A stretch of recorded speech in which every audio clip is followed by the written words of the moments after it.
Welcome, everybody. We have a really special guest with us today, someone that you have not heard from before, and someone that is very protective about his life and his father's life and his information, because his father was none other than Colonel Philip Corso, the author of The Day After Roswell, who was a decorated man in the U.S. military, and then later maligned by kind of shadowy forces regarding the information he put forth in The Day After Roswell, which of course has to do with how the military responded to the crash in 1947. We're going to go into some of the lesser known parts of Philip Corso's story at speaking to his son, Philip Corso Jr. So without further ado, let's go to Philip. Philip, you told me off camera this might be your last interview, and I just want to thank you so much because I know you're very private. There's always kind of intrigue swirling around you because of your father's work and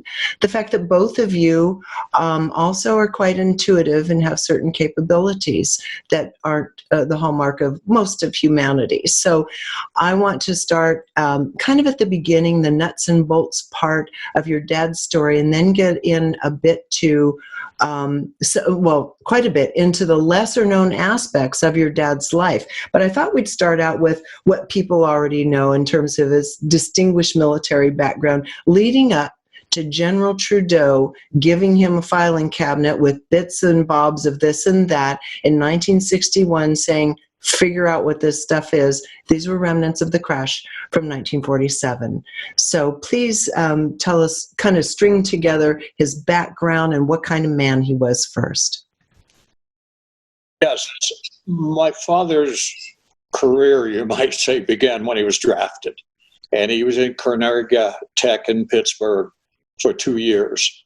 And he was drafted, and he made 100% on the test. So they separated him from the other draftees in the little town of California, Pennsylvania. California, Pennsylvania was mostly Italians. There were some other Johnny Bulls, they called them up on the hill, English, but mostly all the dialects were there. My father had a photographic memory that I have never even heard of anyone else having. For instance, if it was 50 years from now, he would tell me exactly what you had on, what you looked like, your medal, so on. And I used to say to Dad, tone it down. Other people can't understand that, you know. So he was disappointed, so they took him separately and sent him to officers candidate school in Alabama.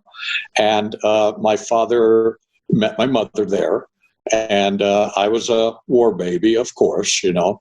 And so then he was sent to MI16, I think, Cambridge University to learn intelligence. And my dad said the officers there used to say, "How green my ally," after talking to him, because he knew nothing. You know, the British were quite famous for their intelligence gathering. And so there he went to General Patton in South Africa, and they came up. He was just a lieutenant, I believe. And they came up through and invaded Sicily. Now, when they invaded Sicily, it became a little bit interesting, and we do have a book that I would love to see. It's called The Day After Rome, and it's a whole book, very colorful. A movie could be made out of it. And since Dad spoke all the dialects, little funny story, one time in he's in a Jeep, northern Sicily, he sees a little boy standing on the corner, and then he points up to a town and asks the little boy in Sicilian dialect, "I'm from there. My parents were from there." So the little boy says memento and runs up the hill and tells them. They come down in an ox cart, put my father in it, taken up, and the old matric of the old woman, you might say the town leader, she says, "Oh, we have a story of a beautiful American coming, and he's going to save our town 2 times."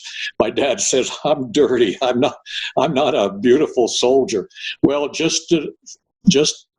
so then it goes on to they invade. They come into Sorrento Harbor. The ship in front gets blown up. The ship behind, my dad and all the soldiers are sleeping on deck. Takes his helmet off the next day, and all his hair is gone. That's how frightened they were.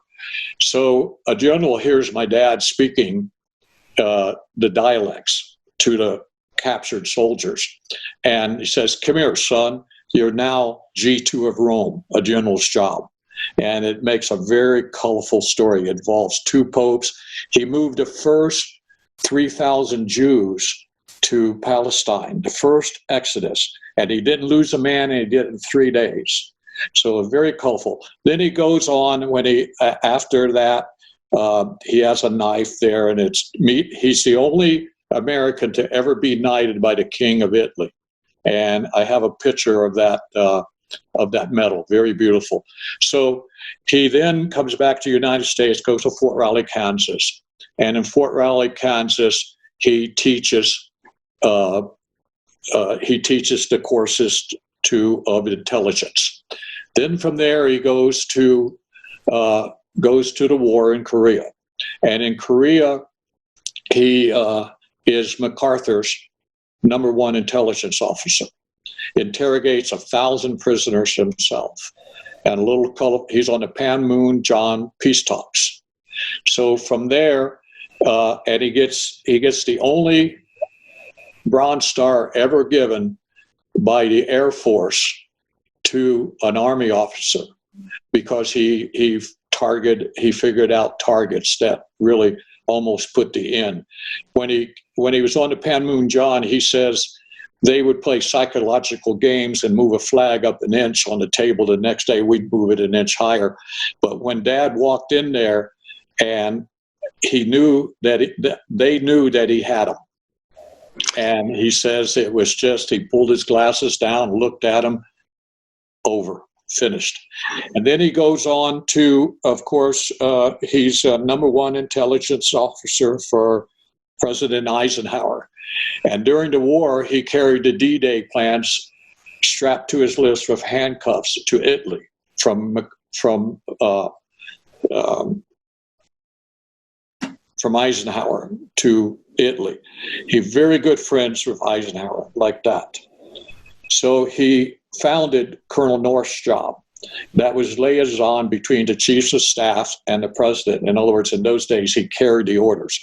He used to say that I was only a lieutenant colonel, and I'd go to 4-star generals and give them orders. He says, I wondered what would ever happen if they said no, because I'm only but he said it never happened. Yeah. So then after that, he goes to Eisenhower and he says, I'm tired of this desk job. I got to have a command. So Ike says, okay, take the first nukes to Europe. And he takes the first nuclear weapons to Europe. He figures out a way with his men to bring the beam up where they could explode it over air with the missiles that they had at that time that were really not equipped for atomic weapons. And from there, he becomes Inspector General of the Northern Germany. And then he comes back and he goes into a holding pattern until General Trudeau becomes head of research and development. Trudeau brings him in and says, Phil, are you ready? Let's go. He says, I'm having the cabinet delivered to you, and you will know what to do with it, because my father was appointed head of foreign research, foreign investigation, foreign material investigation. There it is. And when we're talking foreign, we're not talking about Russian or German. We're talking about foreign, off planet. Both. They didn't know what it was. Both. Yeah. It was also, they took Swiss machine guns and put them on the helicopters. And so it was really foreign technology for Earth and out there. So a colorful story. We had a lot of scientists show up at the house. They said, well, we wondered, when he wrote the book, scientists showed up and they said, we wondered between 1960 and 63, something strange happened. The laser went from this size down to a pointer, so on and so on and so on and so on. So they knew there was a tremendous advancement. Now, I must say this. My father was very down on the Air Force, not the Air Force, not the normal men, He was very down on the commander, the what would you call it, the general in charge, the force. and he finally got relieved. But when he went to a book signing at Patrick's Air Force Base, some colonels and generals and that came up to him and said, "Corso, you're right on. I wish we could get the monkey off our back about this, about, concealing everything, because we can't tell our wives, we can't tell our children, so on and so on." Then my father retired from the Army, same time General Trudeau. They were going to be in charge of Vietnam instead of Westmoreland. And they advocated using the nuclear cannon on the Ho Chi Minh Trail. Well, later on in life, I happened to meet a gentleman that says, "What do you mean? It was used. I was right there. I've seen it." So anyway, that's not so important as go on later on. And Dad did quite a few things. He went, I can remember I had a small marine electronic business, and Dad would stand up when Reagan would call him behind the desk and attention, And so he went to Reagan and he says, "We need a planetary defense system," which is SDI. And my father, by the way, we visited White Sands, and the curator came out and almost fell over when he saw my dad and showed him the first DEW weapon that they had developed during that time. And it's in the museum in White Sands, New Mexico. So my father was into the SDI, helping to develop it for President Reagan. And it was a war against the aliens. They were literally raping our military bases. And what do you mean raping the military bases? They would come in and, well, first of all, they would take back all of the crashed saucers. Mm-hmm. Remove them, take them back. Okay, they would only remain here a short time. Most people don't know that. And they were also coming in and disarming nukes, and you've seen in Russia and so on. Well, they were very embarrassed, especially the Air Force. Now, the only things my father had, the fiber optic integrated circuit, supernational fibers, all came out of the Jeep. That's all that went into the Army. The rest of it went to the Air Force. Now, you say the Air Force kept it all. My dad's stuff all went out to the world brain pool, you might say. And he used to tell them that they had first priority on it. Military had first priority, and then they could put it out to civilian use. So at that time, nobody knew, but you do know about Reagan in the UN saying if we would all unite, if we had a enemy come in from space. Well, we did have an enemy come from space. Russia did not fail. It was not a Cold War. It was a hot war. They were on our side, believe it or not. We did space missions with them at that time, which you probably know, and such, during this so-called Cold War. Yeah, now it ends up that we put up the SDI. It stops most of this, and my father said, at that time, we are equal in technology to the others. Mm-hmm. But we're far behind in biology. Just almost ants compared to what they have in biology. Okay, let me insert a question here, just so we get to the technology that this story kind of strongly features. So you already mentioned integrated circuits. There was also the night vision goggles used in the military, and that was supposedly back engineered from the lens that was found over the eye of one of the aliens that was... Yes, held it up in the hallway and talk about the biology again, how far we were behind, because when he held it up, it became electrical. It was electrical. Yes. And so when he held the fiber optics in his hand, they became electrical too. When the ship died, it was a biological entity. The ship. Yes. And when it died, the aliens died. They were propagated by the field of the This is interesting because your dad was really into electromagnetics, and in fact tied a lot of the events of the crashes and such, especially in the desert in the Southwest, to strange electromagnetic phenomena that occurs. And he also talked about let's see, what was it? There was a little laser that was supposedly used in cattle mutilations and such, but could definitely be used for some much more sophisticated human purposes, that had the ability to cut and to essentially cauterize and heal, right? Separate the cells without bleeding. Right. He says we're nowhere near that. Right. And this was on a quantum basis, the laser, which we are not even close to. Right. And we're going to get into that biology story in just a moment, because it's actually, it's really important. The other thing that supposedly, that I read in the book that I recall came out of it was fiber optics, and also the fabric called Kevlar that came to be used in bulletproof vests and such, and also different uses of transistors beyond anything that was being used at the time. And then, the integrated circuits. I mean, there's a lot of technology that started surfacing in the 1960s. So going back, which ones did the Army get? Which they passed on to private industry such as Bell Labs, and which ones did the Air Force get? Well, the Air Force let me tell you something that no one knows about, and any scientist of today that hears what I'm going to say now would say, oh, that's BS, okay? He took to Senator John Glenn a wafer, an integrated circuit, quite big, a waffle. Mm-hmm. Now, it's fluid amplification on a molecular basis. Anyone will tell you you cannot compress fluids. This is hydraulics. What you put in comes out. Mm-hmm. True. So the Air Force has that, and they built a car with this fluid amplification, and Dad took the schematics and all to John Glenn and showed him 4 flashlight batteries, ran it for a year. Constantly. So interesting. This is technology that the Air Force still tells you. You want to know why the Air Force doesn't release this stuff? Why? Interesting. My father said for superiority over the other forces, our forces. Now, they used to laugh at Russia. They would build an SST, they would build a space shuttle and such like that. These things never flew. The SST could only go 500 miles. They tried to get the fuel controls from Britain. Britain wouldn't give it to them.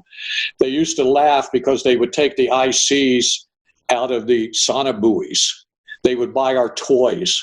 They integrated circuits? Yeah. When you say ICs, integrated circuits, okay. Integrated circuits out of the, yeah. So when the MiG defected to Japan, it was made out of steel. It had test tubes in it. Now, something I want to say that I would like people to look up and understand. Here's one of the main things my father said. He was afraid that unfair technology would be taken by certain alien technology would be taken by certain corporations, and they would become world dominating. Now, Okay, yeah, let's talk about that, because particle beams here 200 years in advance of where it should be and what we're talking on now. So they were very afraid of the moral and religious and such like that it would interrupt our societies. My dad and General Trudeau, before they put this out. Now the Air Force has this stuff and they will not put it out. And as far as Russia being a threat, forget it. They're on our side. They always have been. They have to unite with us to save themselves from China. And okay, let me just ask one thing here, Philip. The particle beam generator, a type of particle beam generator, wasn't that also part of what was uncovered and back engineered? I mean, that's very significant. Any information on that? Okay, all right, let's continue on. No, I really don't. I mean, I'm not. No, that's fine. Yeah, that's fine. We'll just we'll continue on, because one of the things your dad said that in Paola's conversations with him, in conversations with Colonel Corso, in her book, was that a few different things were going on in terms of the technology, and he kept saying, "We missed the boat," and he said, "I screwed up. I missed the boat. It was the biology," and you've already alluded to this. You said it directly. we did not pay attention to the biological entity itself that was part and parcel to the craft. Because as her book rendered it in one conversation with him that I read, he said they couldn't get these captured craft to work as long as they had them. They tried to get them to work, but they couldn't get them to work. And then they came to realize, your dad understood this, that craft was inextricably intertwined with the entity, the ET, the biological entity who supposedly was cloned for space travel. That craft and it was one. It was of a mind and an energy that moved together. And it sounds like electromagnetics really was the basis of most of the technologies, including that little laser he tried to get going. He kept trying to put batteries in it. I mean, nothing was working except a low frequency sound, and boom, it lit up. So we didn't understand any of this. That it was hundreds of years beyond our understanding. Exactly. Still is. Still is. Yet we have cell phones, Yet we have a lot of this stuff that's come out of it. Stole, and the same as Bigelow Enterprises, they all have these things, and they shouldn't have them. Which things? This cell phone shouldn't. Oh, I see. Alien technology. It doesn't belong here. And it was beyond, it came from other sources. But what I did want to tell you before we got started on this subject is that Russia, 2 years before the wall came down, my father told me it was going to come down. They have been told to close by ET because they put nukes in space. Just wanted you to know that. Okay, now this is important. Now we're getting into the real crux of it. And this is information I've also gotten from other people. I've even gotten from the various people know that I have some beings that pass through information, higher guidance. And 30 years ago, they were telling me the same exact thing before I knew about any of this, that really the presence of ETs became necessary at this point in history because of the introduction of atomic bombs.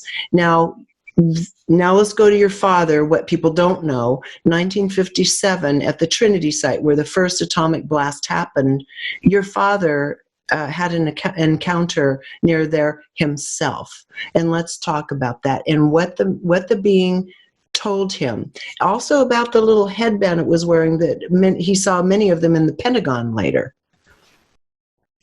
Well, that's all true, but I had something I wanted to say to the past there.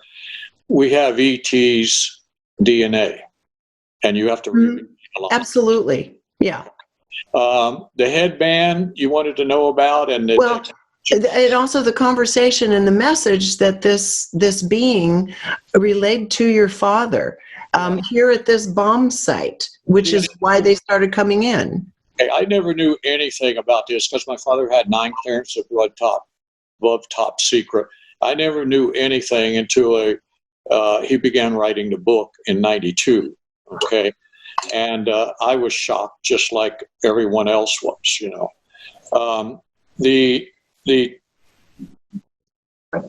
used to tell me as a boy, Otis, when I lived in El Paso. By the way, I used to have similar incidences as he did. And we might be putting a book out. I don't know if it's worth it or not. We'll parallel my father and myself. It seems to be a parallel all the way up to my father's passing. He went to this cave. It used to describe it as a very strange place when I was a boy. And he said there would be rabbits there and other things. That's all he said to me. Okay. And then later on, I find out after everything is revealed by my father that he meets a entity in there, and he draws a little picture of it, and it has a little a little amethyst in the middle of the head, which I have later on. I gave it away, but I had it through an incident, and he meets this creature. And he pulls his gun and he says, "What do you want?" And the creature says something like, "Nothing." And he says, "Well," "Are you friend or foe?" And he says, "Neither." And then he says, "Well, what are you after?" And he says nothing.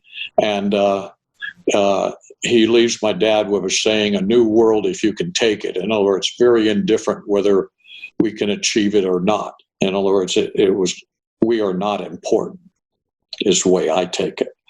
And of course, with our egos and all, we think we are, but you can look back at the pixel when Voyager 1 went out of space and Carl Sagan, you know, and you're a pixel on the screen. So maybe he's right. Maybe we're not so dang important.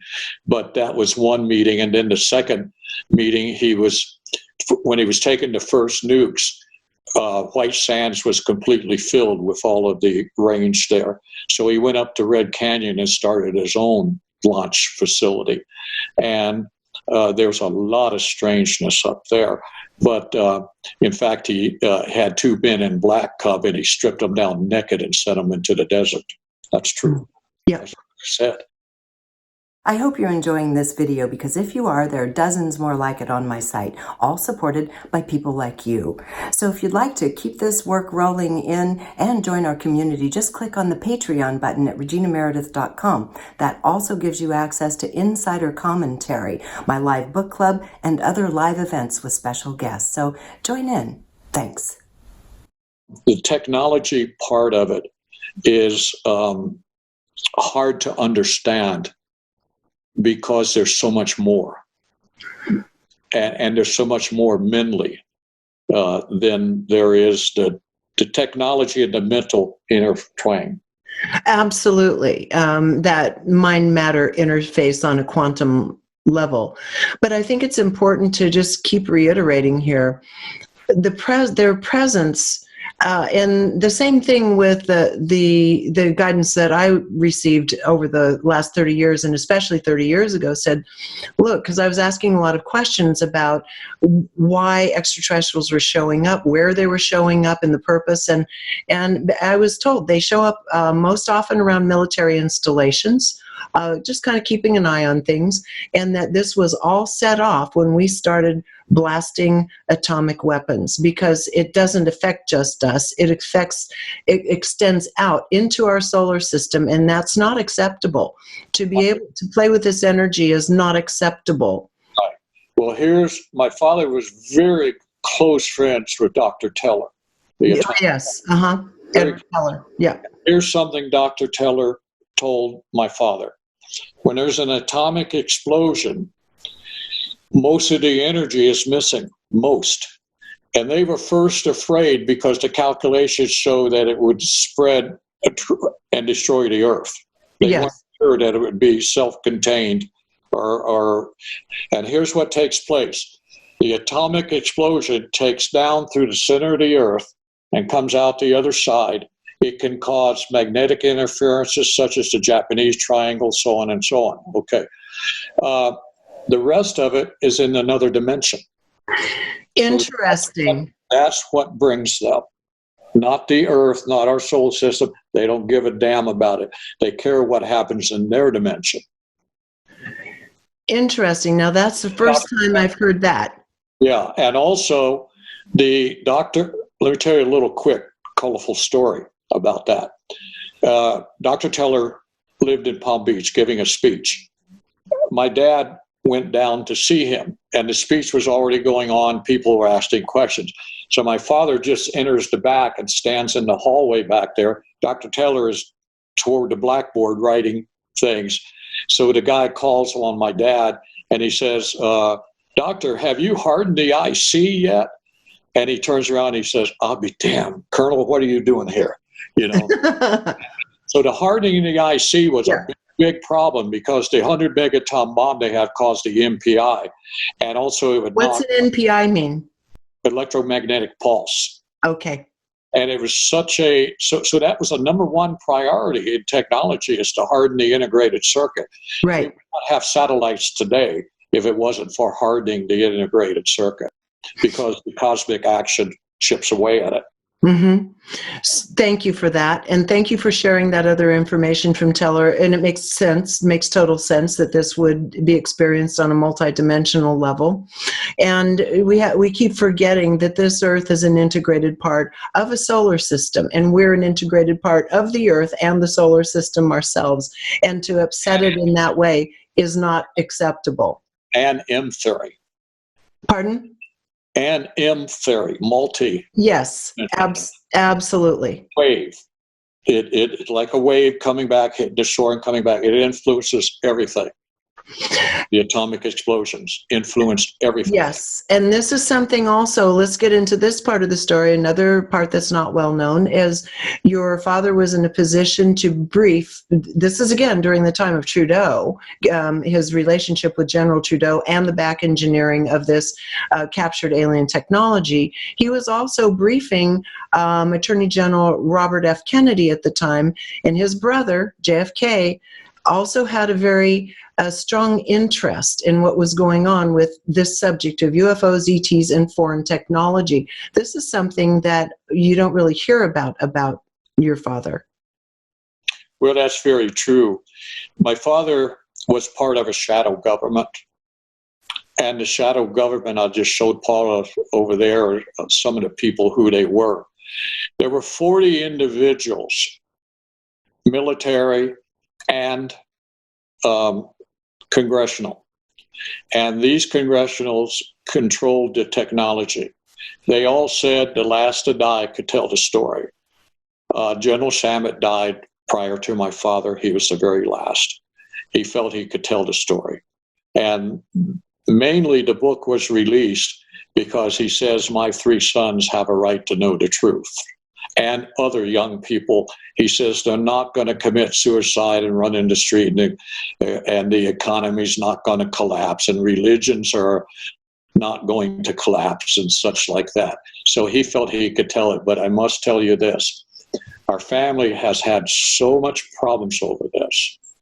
Lawsuits, people stealing my father's notes, so on and so on and so on. That's why I told you that this will probably be my last interview. We don't need those problems. I'm 76. I'm ready to have an easy life. I've closed my business 2 years ago, building experimental aircraft. And I'm enjoying life a little bit with my wife now. And this brings on a lot of headaches from different sources. There have been debunkers to my father, and they know nothing. Like my father used to say, were you there? You know, how can you comment on this? You know, you weren't there. You don't have the clearances. You don't know. And this is what's wrong with ufology today. Yeah. Is that you have a bunch of people that want to be talking heads. They want ego. They have all these and they know nothing. There's only a few of military ex-people that really understand the phenomena. And I said some 20 years ago, ET is from our future. And if you look at it more that way, because anytime you have interdimensional travel, it is future and past travel. Period. Right, and one thing your dad said is when he was able to touch one of these craft, it kept phasing in and out physically. That was the second one where in Red Sands, New Mexico, he would fly there and back to Fort Bliss every day to come home. Well, when he was flying, he sees one landed in the desert, and he comes back in his staff car and is fading in, fading out. He thought he was hallucinating, so he threw a tumbleweed under it and sure it was smashed. He got terribly afraid, backed up, almost wrecked the car. The thing turned up on its side like this and went through the time-dimensional donut. Yes, so here we're talking about multidimensionality. They can phase in and out of our physical reality. And again, you just mentioned that he felt that ETs may be us from far into the future coming back, and also with a better world if you can take it.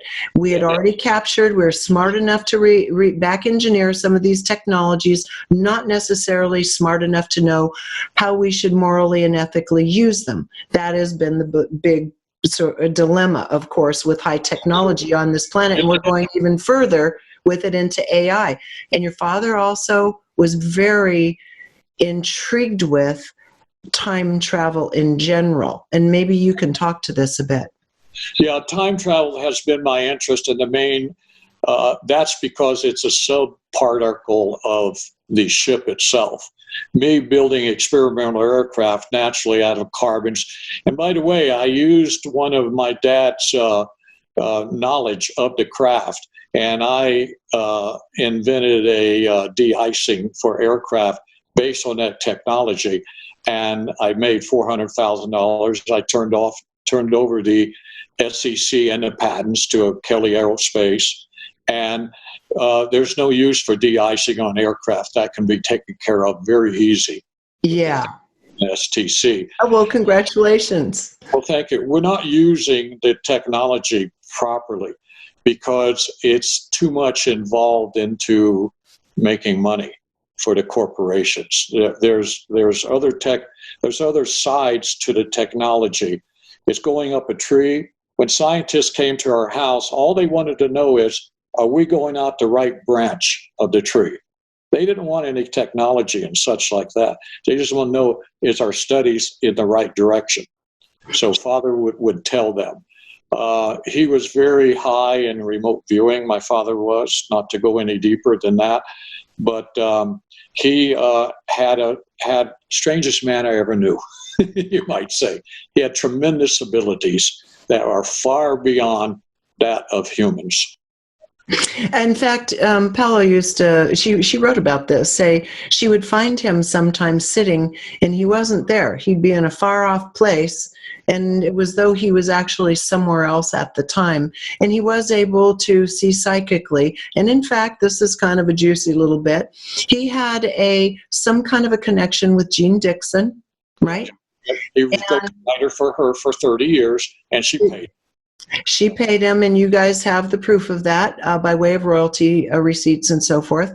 And Jean Dixon was, of course, the only one that was able to prophesize President Kennedy's demise. Your father and her were in connection at that time, so which brings into question, may there have been intelligence around that, not just pure psychic ability, right? Yes. Yeah, and we don't need to go any further into that. There's just so much more on that topic. So many people are writing about. We know You that. understand that my father literally knew every important person in the world at that time. Yeah. Intelligence. Okay, everybody. One of the Victor Fidier was a defector from Russia, and he told my KGB. He told my father, "You know more about us than anybody than we do," and when they would stand at attention, when Reagan would call, they would usually be questions about the enemies of the United States. Yes, and he also knew all the Project Paper Clippers, all the scientists, really, really high-end technological scientists brought over from Germany after World War II. He was in charge of Operation Paperclip for Eisenhower. Mm-hmm. Yeah. And when my dad had these visits with these aliens, von Braun used to say to Dad, "You're a lucky man." Yeah, it was, and von Braun ended up having his own story in this, which he's no longer with us, so we're not going to go there. But the whole thing about, kind of coming toward the end of the conversation, Edward Snowden wrote in 1914, what was the name? Oh, The Art of Deception was the name of the paper. I believe it was 50 pages long. He wrote in The Art of Deception about the nature of the U.S. government disinformation campaign when it comes to these foreign technologies, UFOs, and ETs, that there's a deliberate campaign to malign them. And some top people in the field went after your father and created big clouds of confusion. But we have since learned that these people, at least in part, some of them had intelligence connections. And intelligence was trying to keep this quiet. Why did they want this quiet? Why do they still, after all these years, go after people in this movement? Well, it's embarrassment because what are you going to tell people? They can come into our military base anytime we want and take what they want and such. My father was in the Blair House next to the White House. That's where all the intelligence officers were at that time for Eisenhower. I remember going there as a kid, and I was very impressed because the guards had machine guns, and I thought that was really cool. So I calls my dad over one day, Dad said, and says, where are they from? And Dad says, we don't know. He says, what's their agenda? What are they after? And Dad says, we don't know. He says, well, what do we know? He says, our airspace have been penetrated, so we have to treat them as foe. So Ike says, well, what's your recommendation, Corso? And he says, I recommend you and I are old soldiers, so let's just say nothing. NSA, FBI, everybody jumps on this bandwagon. My father used to say the government was so inefficient it covers itself up. They came to the house to arrest my father after the book. And he says, you can't do that. I was the classifying officer, and I declassify it, and it's written in there. I can declassify it anytime, civilian, such like that. So Dad says, I declassify it here and there. End of story. Who came to arrest him? I don't know if it was the FBI, CIA, or what, but this goes into Senator Thurman, too. He wrote the first 1,000 books have forward by Senator Thurman. But when he wrote the forward for my dad's book, he had not yet been in charge of the Armed Forces Committee, the head chairman of the Armed Forces Committee. My dad's in California making some films for posterity, and his administrative, this is Thurman's administrative assistant, calls me and says, we're going to sue your father and la, la, la, la, la, la. So I tell Dad when he gets back. Senator Thurman fires his whole staff, administrative assistant and everybody. Dad says, I'm going to take the forward out, call Simon & Schuster, take it out just for a tribute for General Thurman where it doesn't cause any more trouble. Okay. Yes. I think that's pretty interesting to know that my father had a very important person backing the book. Yes. So I think we've learned quite a bit about how your father was positioned in the world. He was privy to all types of sensitive information on a number of fronts, intelligence, military technology, and so forth. And one thing you told me off camera before we began this interview is your dad was a straight shooter. And when he spoke, he spoke his truth. He was not a duplicitous person. He didn't have guile in that way. And that certainly appears to be so in Paula's book, Conversations with Your Father. Right? Yes, my father never laid a hand on me. He was a very religious person. He never, anytime he would tell me something, he would not embellish on it. He wouldn't try to make it more than what it was. As a boy, as a younger man, 20 years ago when I was still building experimental aircraft, I'd come home all dirty. And my father, we built a house and he had his own little separate house out back. And I would sit on the floor because I was all dirty with fiberglass and that, and he'd be writing. And I'd say, what did you write today? Well, an interesting thing that I still today cannot quite figure out is, like a little boy, I asked him, hey, who's God anyway? And his answer is still perplexing to me. He says, God is the intellect. And I find that very interesting because you can relate the intellect to many, many different things.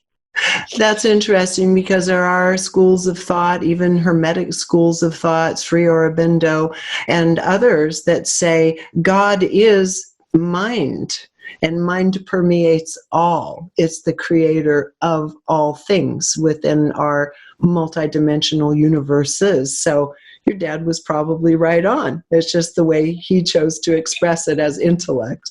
And Einstein says in his last relativity that mind is over matter. So, absolutely. We absolutely know that to be true now through the science of quantum mechanics, quantum physics. So I would like to ask you one final thing, and that is, and it's just speculative on your part. If your father were here today, and could see what happened with all these technologies, what happened with the way our world has gone in terms of its own kind of moral and ethical fabric and so forth, what might he say? What might be his observation or even a warning? Wow, what a question. Well, let me say this related to that. My father says the end comes from something we cannot even imagine. So that doesn't really answer the question. On his deathbed, to me, he said 2 words.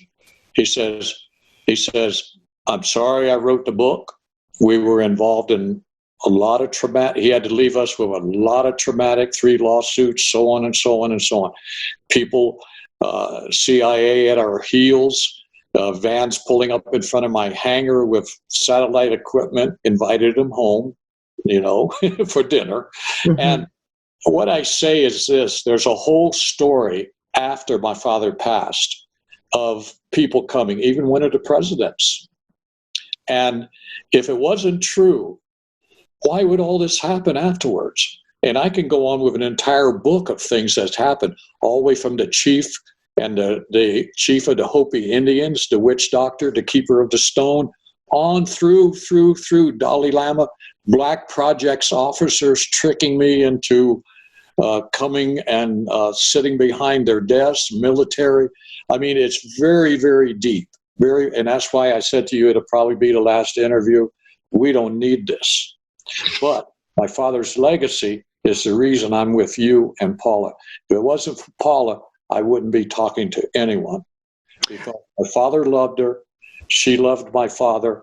She got him this strange trip, which you probably know about, to Italy. Do you know about that? Yes. Yeah. And that was, you can call it coincidence, but it went wham, wham, wham, wham, wham, lined up. So that's what my father wanted. He wanted to go back and see Uncle Ravanelli. Steven Seagal called my father for a couple paranormal situations that he had that he didn't understand, wanted to know about it. So father was involved not only in politics, but the big circle of everything. Well, and it seems, I never met your father, but it seems that he and Paula have the same thing in common, and that was coming from the heart, straight shooting. Now, your dad's a military man, so he saw things through the lens of his military background. So that's his lens on life. But as we see, his circle was much wider than the military. And they were both coming from the heart. They're both straight shooters, and I'm very grateful to Paula for putting us together. And Paula is a dear friend of mine, and I like her because she's coming from the heart and a straight shooter, and I very much appreciate that she was able to bring you to us here today. And I feel very honored that you're willing to do this interview, and if it's your last, then I feel very lucky that we were able to catch you. Yeah, thank you. Thank you. And so I'm not going to send anyone to a web page this time. That's done. Thank you so much, Philip. You're welcome. Thank you. Well, everybody, you've heard a little piece of history here that you're not likely to hear again. And a lot of implications from some of the things that were shared here today. If you go back and listen to it again, and it's very interesting to listen to the backstory, this is an inside person. This isn't someone who's speculating or researching. This is someone who was core to these issues. And that is Lieutenant Colonel Philip Corso. So again, we thank his son, Philip Corso Jr., and I thank you for joining us here today. And once again, we'll see you next time here on reginameredith.com.